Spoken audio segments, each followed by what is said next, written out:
श्री स्वामी समर्थ सर्वांना. हे आहे बघा सकाळचं. आता सकाळी 5 वाजलेले आहेत. तर असं दिसत आहे एकदम शांत, मनाला शांत वाटतं अशा वातावरणात उठलं की. म्हणून लवकर उठत जावं. मी पण लवकर उठते. पहिलं उठत नव्हते पण आता सध्या लवकर उठते. मग त्यानंतर हे बघा 6-6:30 वाजले होते. मग दृश्य असं दिसत होतं. मी दोन्ही दृश्य कॅप्चर केलेली आहे कारण की खूप सुंदर वाटत होतं दिसायला, मनाला शांती देणारी अशी.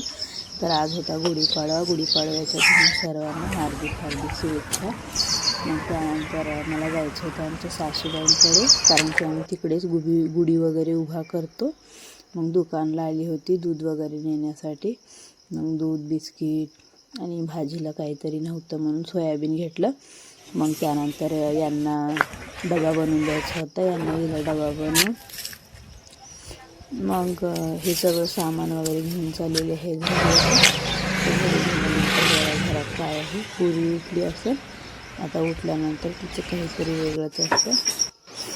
आली आहे घरी. हे सगळं सामान ठेवून दिलं. दूध वगैरे तापत ठेवलं. हे वरण चाय बनवलेलं आहे माझ्यासाठी. पीठ तिंबायला घेतलेलं आहे. आता भाजीची तयारी वगैरे करते. रात्रचं वरण वगैरे गरम करून ठेवून देते कारण की अन्न हे टाकून द्यायचं नसतं.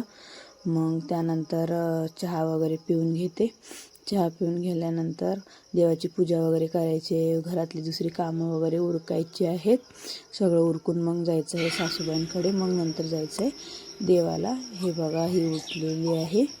हिला दूध वगैरे दिलं. लहान मुलं असले ना तर खूप प्रॉब्लेम, म्हणजे खूप अवघड होतं सगळं काही करणं. घरातलं काम हे बाहेरलं आणि काही सण वगैरे असलं तर थोडंसं टास्क होतं. पण हां ठीक आहे, चालतं. त्यानंतर हे बघा तिचं असं रोजच असतं. हिला देवाला फुलं आणण्यासाठी खूप खूप खूप आवडतं. फुलं वगैरे जमा करते. मग नंतर देवापाशी नेऊन वगैरे ठेवते. पूजा वगैरे करायची खूप आवड आहे हिला.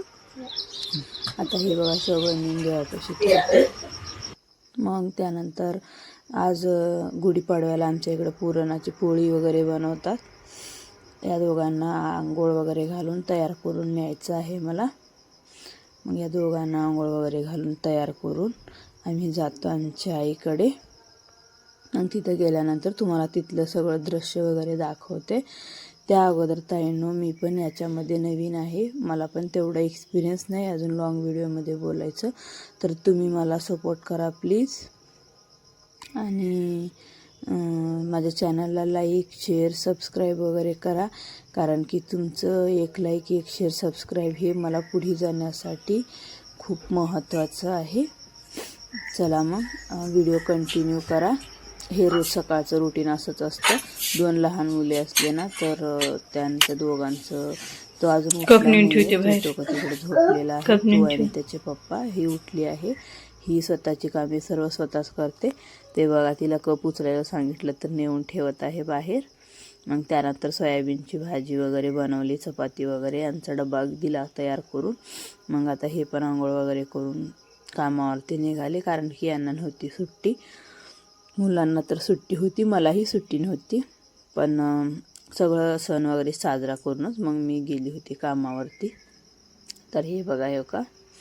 मग त्यानंतर असं असतं सकाळचं रुटीन. खूप धावपळीचं असतं. अजून मी काही भाजी बनल्यानंतर कारण की आमच्या रूममध्ये लाईट चवीला खूप भारी म्हणून आता गेली आईकडे. हे बघा हे आमचे मोठ्या नंदुबाई आहेत. हे आमचे नंदुबाई आहेत. दोघंही गुढी उभा करतायत. आणि हे आमचे छोटे नंदुबाई आहेत. आणि ही आमच्या सासूबाईंची पूजा आहे. हे बघा सगळी तयारी केलेली आहे. पसारा पडलेला आहे. आमचे सासूबाई जिथं राहतात ना तिथलं दृश्य खूप सुंदर आहे. तिथं आम्ही भाड्यानंच राहतो. गुढी वगैरे उभा केली. मुलांची मस्ती आहे. मी बघा अशी तयार झालेली आहे. कशी दिसते कमेंट करून नक्की सांगा. मी सहसा जास्त साडी घालत नाही कारण की कामामध्ये मला कामच सुधरत नाही साडी घालून म्हणून. मग काठी वगैरे गुढी वगैरे उभा करून पूजा वगैरे करून घेतली. आमच्या इकडं पुरणाचा नैवेद्य असतो. मग पूजा वगैरे झाल्यानंतर मग त्यानंतर सगळं आवरून मग ते आमचे सासूबाई, माझे मुलं वगैरे सगळे गावाला जाणार होते. आणि मी बोललं तर आज आहे गुढीपाडवा. मराठी हे बघा मी माणसांचा तुम्हाला सर्वांना नवीन शुभेच्छा वर्ष. देत तर आहे तुम्हा सर्वांना गुढीपाडव्याच्या. गुढीपाडव्याच्या हार्दिक याच्यामध्ये आवाज म्यूट केलेला आहे म्हणून दिसत नाही. हा बघा आमचा विराज किती स्मॉट व्हाय दिसतोय. तर आता हे बघा निघालेले आहेत गावाला, खूप खुश आहेत.